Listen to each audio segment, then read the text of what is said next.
ಸುದ್ದಿ. ಇಂದಿನ ದಿನಾಂಕ 14/1/2026. ಪ್ರಾರ್ಥ ಮುರುಳಿ ಬಾಪ್ತಾದ ಮಧುಬನ.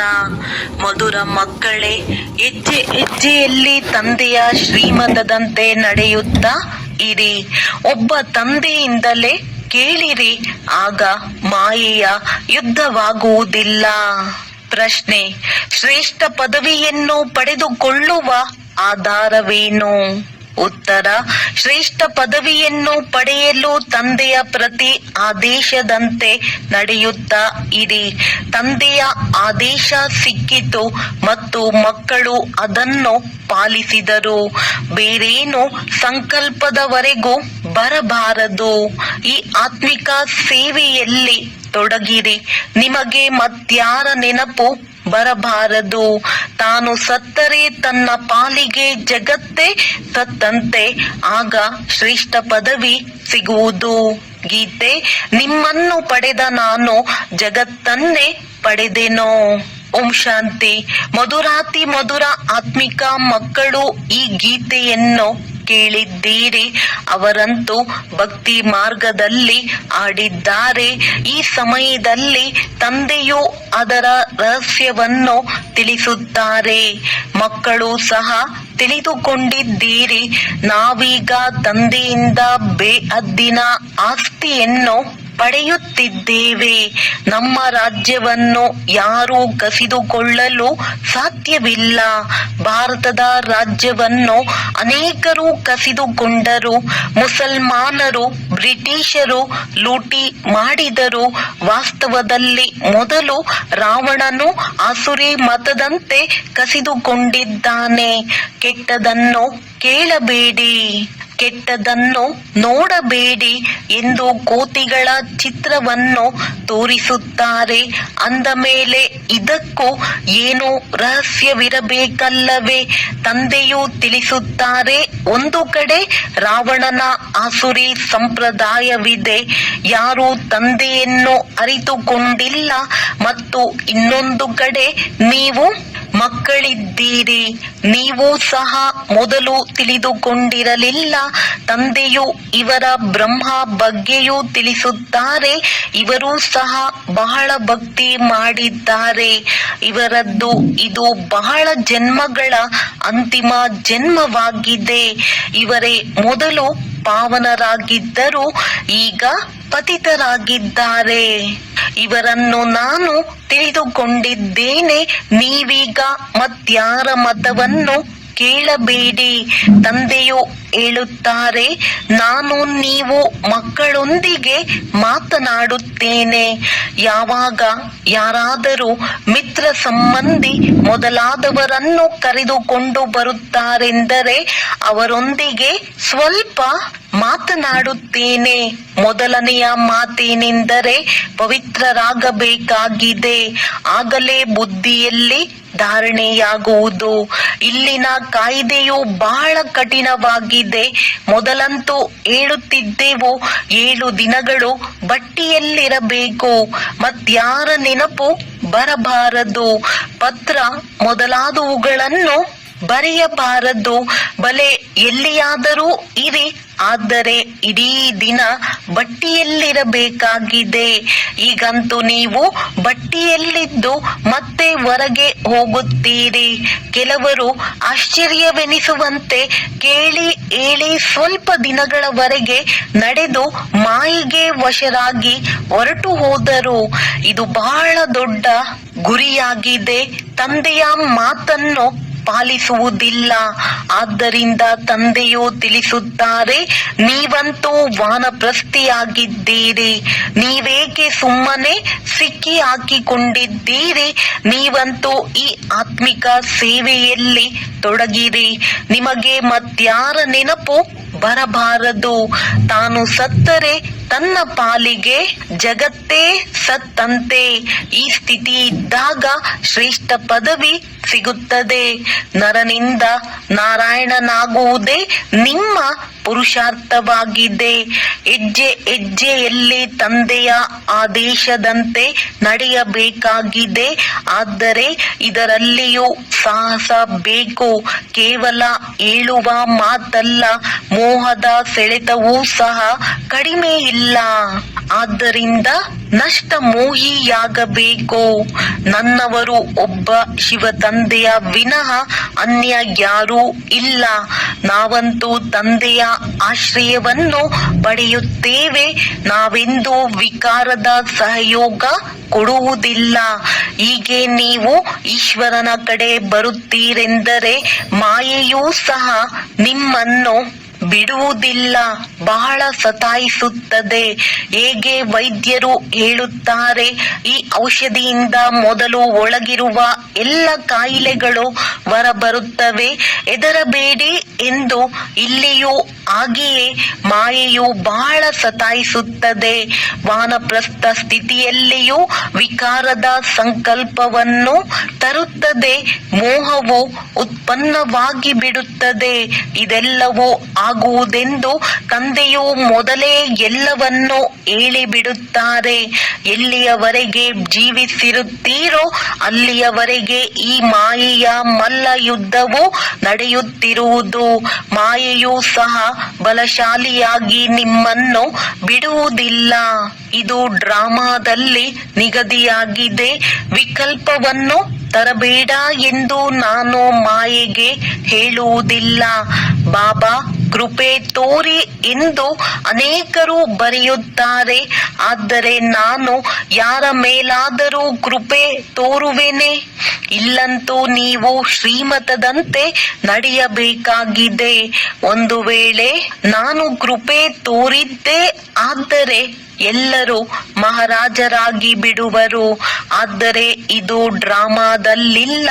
ಎಲ್ಲ ಧರ್ಮದವರು ಬರುತ್ತಾರೆ. ಯಾರು ಅನ್ಯ ಧರ್ಮಗಳಲ್ಲಿ ಮತಾಂತರಗೊಂಡಿದ್ದಾರೆಯೋ ಅವರೆಲ್ಲರೂ ಮತ್ತೆ ಬರುತ್ತಾರೆ. ಸಸಿಯ ನಾಟಿಯಾಗುತ್ತದೆ. ಇದರಲ್ಲಿ ಬಹಳ ಪರಿಶ್ರಮವಿದೆ. ಯಾರಾದರೂ ಹೊಸಬ್ಬರು ಬಂದಾಗ ಕೇವಲ ಇಷ್ಟನ್ನು ತಿಳಿಸಿ, ತಂದೆಯನ್ನು ನೆನಪು ಮಾಡಿ. ಶಿವ ಭಗವಾನ್ ವಾಚ, ಕೃಷ್ಣನು ಭಗವಂತನಲ್ಲ. ಕೃಷ್ಣನು 84 ಜನ್ಮಗಳಲ್ಲಿ ಬರುತ್ತಾನೆ. ಈಗ ಅನೇಕ ಮತ, ಅನೇಕ ಮಾತುಗಳಿವೆ. ಇದನ್ನು ಬುದ್ಧಿಯಲ್ಲಿ ಪೂರ್ಣ ಧಾರಣೆ ಮಾಡಿಕೊಳ್ಳಬೇಕಾಗಿದೆ. ನಾವು ಪತಿತರಾಗಿದ್ದೆವು. ಈಗ ತಂದೆಯು ತಿಳಿಸುತ್ತಾರೆ ನೀವು ಹೇಗೆ ಪಾವನರಾಗುವಿರಿ ಎಂದು. ಕಲ್ಪದ ಮೊದಲು ಸಹ ತಿಳಿಸಿದ್ದರು. ಮಕ್ಕಳೇ, ನನ್ನೊಬ್ಬನನ್ನೇ ನೆನಪು ಮಾಡಿ ತಮ್ಮನ್ನು ಆತ್ಮನೆಂದು ತಿಳಿದು ದೇಹದ ಎಲ್ಲ ಧರ್ಮಗಳನ್ನು ಬಿಟ್ಟು ಜೀವಿಸಿದಂತೆಯೇ ಸಾಯಿರಿ. ತಂದೆಯಾದ ನನ್ನೊಬ್ಬನನ್ನೇ ನೆನಪು ಮಾಡಿ. ನಾನು ಸರ್ವರ ಸದ್ಗತಿ ಮಾಡಲು ಬಂದಿದ್ದೇನೆ. ಭಾರತವಾಸಿಗಳೇ ಶ್ರೇಷ್ಠರಾಗುತ್ತೀರಿ. ಮತ್ತೆ 84 ಜನ್ಮಗಳನ್ನು ತೆಗೆದುಕೊಂಡು ಕೆಳಗಿಳಿಯುತ್ತೀರಿ. ತಿಳಿಸಿಕೊಡಿ, ನೀವು ಭಾರತವಾಸಿಗಳೇ ಈ ದೇವಿ ದೇವತೆಗಳ ಪೂಜೆ ಮಾಡುತ್ತೀರಿ ಅಂದ ಮೇಲೆ ಇವರು ಯಾರು? ಇವರು ಸ್ವರ್ಗದ ಮಾಲೀಕರಾಗಿದ್ದರಲ್ಲವೇ? ಈಗ ಎಲ್ಲಿದ್ದಾರೆ? 84 ಜನ್ಮಗಳನ್ನು ಯಾರು ತೆಗೆದುಕೊಳ್ಳುತ್ತಾರೆ? ಸತ್ಯಯುಗದಲ್ಲಂತೂ ಇದೇ ದೇವಿ ದೇವತೆಗಳಿದ್ದರು. ಈಗ ಇದೇ ಮಹಾಭಾರತದ ಯುದ್ಧದ ಮೂಲಕ ಎಲ್ಲರ ವಿನಾಶವಾಗುವುದು. ಈಗ ಎಲ್ಲರೂ ಪತಿತ ತಮೋ ಪ್ರಧಾನರಾಗಿದ್ದಾರೆ. ನಾನೂ ಸಹ ಇವರ ಬಹಳ ಜನ್ಮಗಳ ಅಂತಿಮದಲ್ಲಿಯೇ ಬಂದು ಪ್ರವೇಶ ಮಾಡುತ್ತೇನೆ. ಇವರು ಪೂರ್ಣ ಭಕ್ತನಾಗಿದ್ದರು, ನಾರಾಯಣನ ಪೂಜೆ ಮಾಡುತ್ತಿದ್ದರು. ಇವರಲ್ಲಿಯೇ ಪ್ರವೇಶ ಮಾಡಿ ಮತ್ತೆ ಇವರನ್ನು ನಾರಾಯಣನನ್ನಾಗಿ ಮಾಡುತ್ತೇನೆ. ಈಗ ನೀವು ಸಹ ಪುರುಷಾರ್ಥ ಮಾಡಬೇಕಾಗಿದೆ. ಈಗ ದೈವಿ ರಾಜಧಾನಿಯು ಸ್ಥಾಪನೆಯಾಗುತ್ತಿದೆ, ಮಾಲೆಯು ತಯಾರಾಗುತ್ತಿದೆ. ಎಲ್ಲವೇ ಮೇಲೆ ನಿರಾಕಾರ ಹೂವು, ಅವರ ನಂತರ ಜೋಡಿ ಮಣಿಗಳು. ಶಿವ ತಂದೆಯ ಕೆಳಗೆ ಇವರು ನಿಂತಿದ್ದಾರೆ. ಜಗತ್ಪಿತ ಬ್ರಹ್ಮ ಮತ್ತು ಜಗದಂಬ ಸರಸ್ವತಿ, ನೀವೀಗ ಈ ಪುರುಷಾರ್ಥದಿಂದ ವಿಷ್ಣುಪುರಿಯ ಮಾಲೀಕರಾಗುತ್ತೀರಿ. ಪ್ರಜೆಗಳು ಸಹ ನಮ್ಮ ಭಾರತವೆಂದು ಹೇಳುತ್ತಾರಲ್ಲವೇ, ನೀವು ಸಹ ತಿಳಿದುಕೊಳ್ಳುತ್ತೀರಿ. ನಾವು ವಿಶ್ವದ ಮಾಲೀಕರಾಗಿದ್ದೇವೆ. ನಾವು ರಾಜ್ಯಭಾರ ಮಾಡುತ್ತೇವೆ. ಮತ್ಯಾವುದೇ ಧರ್ಮವಿರುವುದಿಲ್ಲ. ಆದರೆ ಇದು ನಮ್ಮ ರಾಜಧಾನಿಯಾಗಿದೆ. ಮತ್ಯಾರ ರಾಜಧಾನಿ ಇರುವುದಿಲ್ಲ ಎಂದು ಈ ರೀತಿ ಹೇಳುವುದಿಲ್ಲ. ಇಲ್ಲಿ ಅನೇಕರಿರುವ ಕಾರಣ ನಮ್ಮದ್ದು ನಿಮ್ಮದ್ದು ಎಂಬುದು ನಡೆಯುತ್ತದೆ. ಅಲ್ಲಿ ಈ ಮಾತುಗಳೇ ಇರುವುದಿಲ್ಲ. ಆದ್ದರಿಂದ ತಂದೆಯು ತಿಳಿಸುತ್ತಾರೆ, ಮಕ್ಕಳೇ, ಮತ್ತೆಲ್ಲ ಮಾತುಗಳನ್ನು ಬಿಟ್ಟು ನನ್ನೊಬ್ಬನನ್ನೇ ನೆನಪು ಮಾಡಿ, ಆಗ ವಿಕರ್ಮಗಳು ವಿನಾಶವಾಗುತ್ತವೆ. ಯಾರಾದರೂ ಸನ್ಮುಖದಲ್ಲಿ ಕುಳಿತು ಯೋಗ ಮಾಡಿಸಲಿ, ದೃಷ್ಟಿ ಕೊಡಲಿ, ಆಗ ಚೆನ್ನಾಗಿರುತ್ತದೆ ಎಂದಲ್ಲ. ನಡೆದಾಡುತ್ತಾ ತಿರುಗಾಡುತ್ತಾ ತಂದೆಯನ್ನು ನೆನಪು ಮಾಡಬೇಕಾಗಿದೆ. ಇಡೀ ದಿನದಲ್ಲಿ ಎಷ್ಟು ನೆನಪು ಮಾಡಿದೆನೋ, ಮುಂಜಾನೆ ಎದ್ದು ತಂದೆಯೊಂದಿಗೆ ಎಷ್ಟು ಸಮಯ ಮಾತನಾಡಿದೆನೋ, ಇಂದು ತಂದೆಯ ನೆನಪಿನಲ್ಲಿ ಕುಳಿತಿದ್ದೇನಾ ಎಂದು ತಮ್ಮ ಚಾರ್ಟನ್ನಿಡಿ. ಹೀಗೆ ಕೇಳಿಕೊಳ್ಳುತ್ತಾ ತನ್ನೊಂದಿಗೆ ಪರಿಶ್ರಮ ಪಡಬೇಕಾಗಿದೆ. ಜ್ಞಾನವಂತೂ ಬುದ್ಧಿಯಲ್ಲಿದೆ, ಇದನ್ನು ಮತ್ತೆ ಅನ್ಯರಿಗೂ ತಿಳಿಸಬೇಕಾಗಿದೆ. ಕಾಮ ಮಹಾಶತ್ರುವೆಂಬುದು ಮತ್ಯಾರ ಬುದ್ಧಿಯಲ್ಲಿಯೂ ಬರುವುದಿಲ್ಲ. 2-4 ವರ್ಷಗಳಿದ್ದು ಮತ್ತೆ ಮಾಯೆಯ ಪೆಟ್ಟು ಬಿದ್ದರೆ ಕೆಳಗೆ ಬೀಳುತ್ತಾರೆ. ಮತ್ತೆ ಬಾಬಾ ನಾವು ಮುಖ ಕಪ್ಪು ಮಾಡಿಕೊಂಡೆವು ಎಂದು ತಂದೆಗೆ ಪತ್ರ ಬರೆಯುತ್ತಾರೆ. ಮತ್ತೆ ತಂದೆಯು ಈ ರೀತಿ ಬರೆಯುತ್ತಾರೆ, ಮುಖ ಕಪ್ಪು ಮಾಡಿಕೊಳ್ಳುವವರು 12 ತಿಂಗಳವರೆಗೆ ಇಲ್ಲಿ ಬರಲು ಅನುಮತಿ ಇಲ್ಲ. ನೀವು ತಂದೆಯೊಂದಿಗೆ ಪ್ರತಿಜ್ಞೆ ಮಾಡಿ ಮತ್ತೆ ವಿಕಾರದಲ್ಲಿ ಓದಿರಿ, ನನ್ನ ಬಳಿ ಎಂದೂ ಬರಬೇಡಿ. ಇದು ಉನ್ನತ ಗುರಿಯಾಗಿದೆ. ತಂದೆಯು ಪತಿತರಿಂದ ಪಾವನರನ್ನಾಗಿ ಮಾಡುವುದಕ್ಕಾಗಿಯೇ ಬಂದಿದ್ದಾರೆ. ಅನೇಕ ಮಕ್ಕಳು ವಿವಾಹ ಮಾಡಿಕೊಂಡು ಪವಿತ್ರರಾಗಿ ಇರುತ್ತಾರೆ. ಯಾವುದೇ ಕನ್ಯೆಯ ಮೇಲೆ ಬಹಳ ಬಂಧನ ಹಾಕುತ್ತಿದ್ದರೆ ಅವರನ್ನು ಪಾರು ಮಾಡುವುದಕ್ಕಾಗಿ ಗಂಧರ್ವ ವಿವಾಹ ಮಾಡಿಕೊಂಡು ಪವಿತ್ರರಾಗಿರುತ್ತಾರೆ. ಅದರಲ್ಲಿಯೂ ಕೆಲವರು ಮತ್ತೆ ಮಾಯೆಗೆ ವಶವಾಗಿ ಬಿಡುತ್ತಾರೆ, ಸೋಲನ್ನನುಭವಿಸುತ್ತಾರೆ. ಸ್ತ್ರೀಯರು ಸಹ ಬಹಳ ಸೋಲನ್ನನುಭವಿಸುತ್ತಾರೆ. ತಂದೆಯು ತಿಳಿಸುತ್ತಾರೆ, ನೀವಂತೂ ಶೂರ್ಪನಖಿಯಾಗಿದ್ದೀರಿ ಎಂದು. ಇವೆಲ್ಲ ಹೆಸರುಗಳು ಈ ಸಮಯದ್ದಾಗಿದೆ. ಇಲ್ಲಂತೂ ತಂದೆಯು ಯಾವುದೇ ವಿಕಾರಿಯನ್ನು ಕುಳಿತುಕೊಳ್ಳಲು ಬಿಡುವುದಿಲ್ಲ. ಹೆಜ್ಜೆ ಹೆಜ್ಜೆಯಲ್ಲಿ ತಂದೆಯಿಂದ ಸಲಹೆ ತೆಗೆದುಕೊಳ್ಳಬೇಕಾಗಿದೆ. ಸಮರ್ಪಣೆಯಾಗಿ ಬಿಟ್ಟರೆ ಮತ್ತೆ ತಂದೆಯು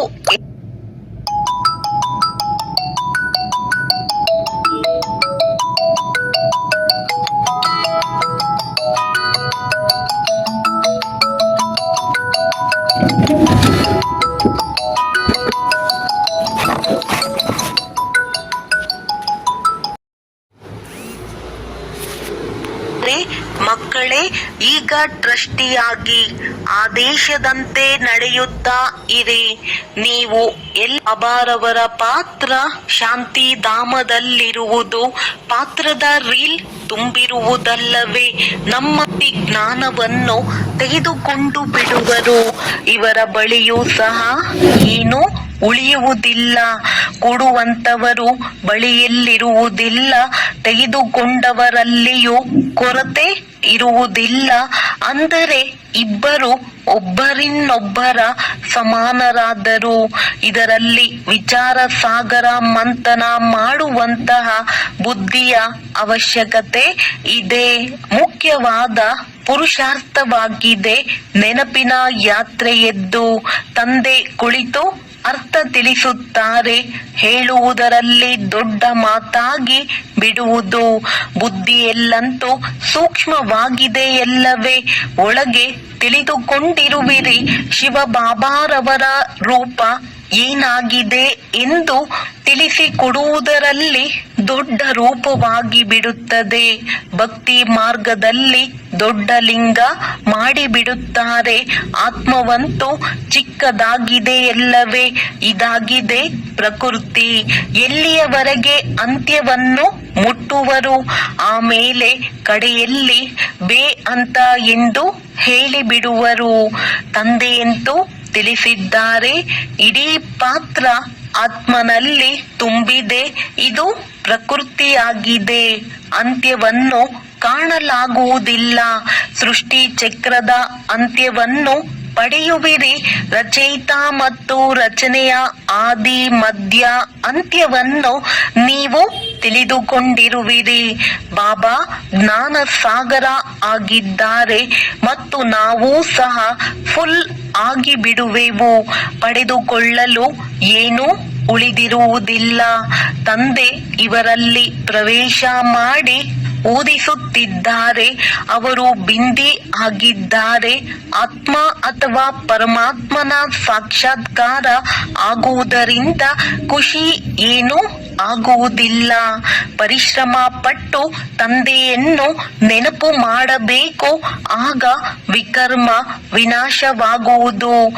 ತಂದೆ ಹೇಳುತ್ತಾರೆ, ನನ್ನಲ್ಲಿ ಜ್ಞಾನ ಬಂದಾಗಿ ಬಿಡುವುದು. ಆಗ ನಿಮ್ಮಲ್ಲಿಯೂ ಸಹ ಬಂದ್ ಆಗಿಬಿಡುವುದು.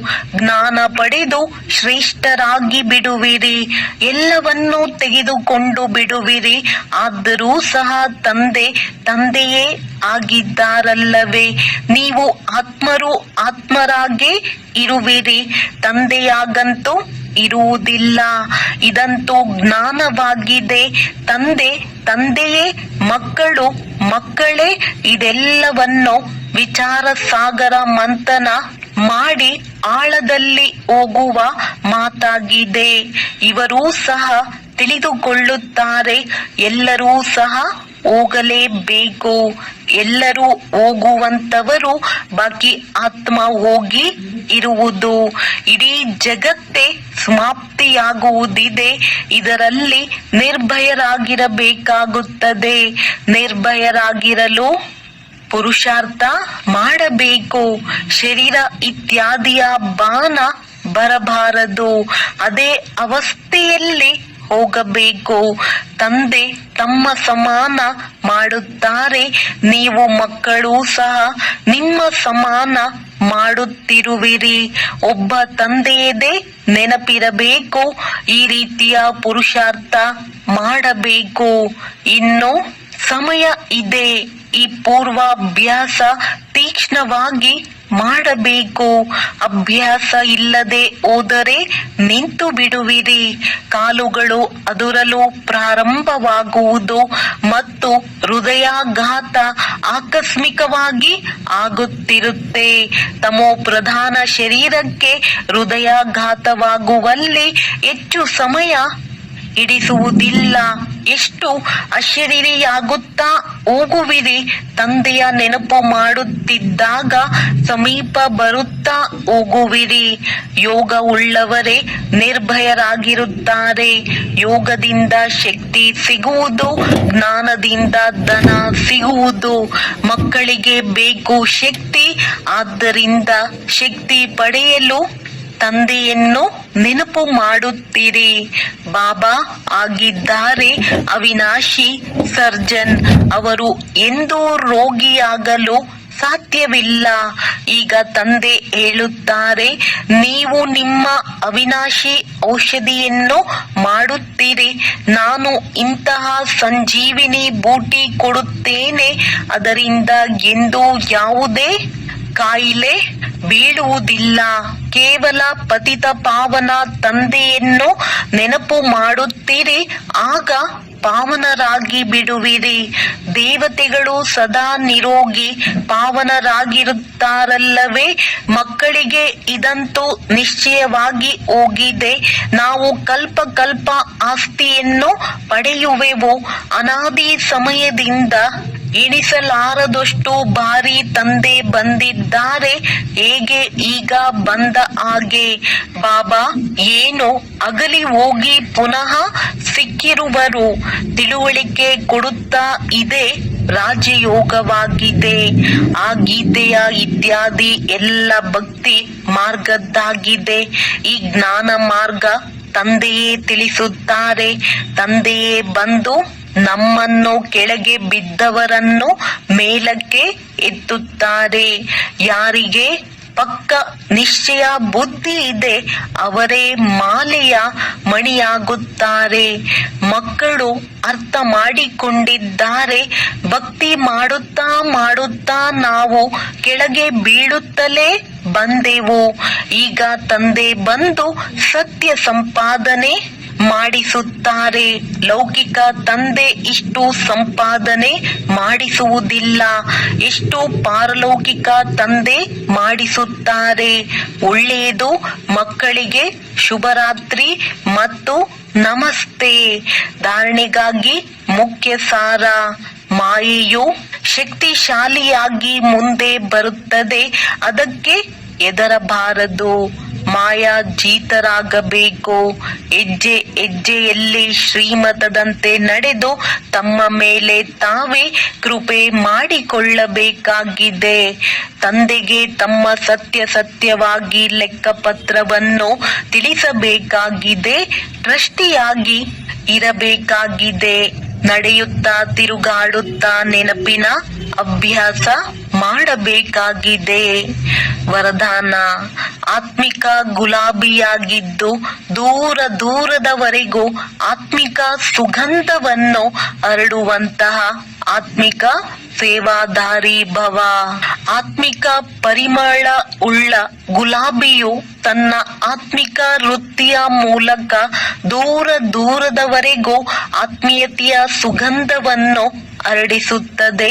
ಅಂತವರ ದೃಷ್ಟಿಯಲ್ಲಿ ಸದಾ ಪರಮ ಆತ್ಮನೇ ಸಮಾವೇಶವಾಗಿರುತ್ತದೆ.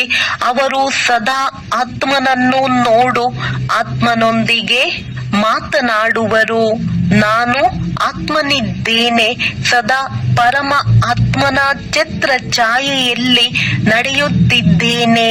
ನಾನು ಆತ್ಮನಿಂದ ಮಾಡಿಸುವವರು ಪರಮ ಆತ್ಮನಾಗಿದ್ದಾರೆ. ಹೀಗೆ ಪ್ರತಿ ಸೆಕೆಂಡಿನಲ್ಲಿಯೂ ಪ್ರಭುವಿನ ಹಾಜರಿಯ ಅನುಭವ ಮಾಡುವವರು ಸದಾ ಆತ್ಮಿಕ ಸುಗಂಧದಲ್ಲಿ ಅವಿನಾಶಿ ಮತ್ತು ಏಕರಸವಾಗಿ ಇರುತ್ತಾರೆ.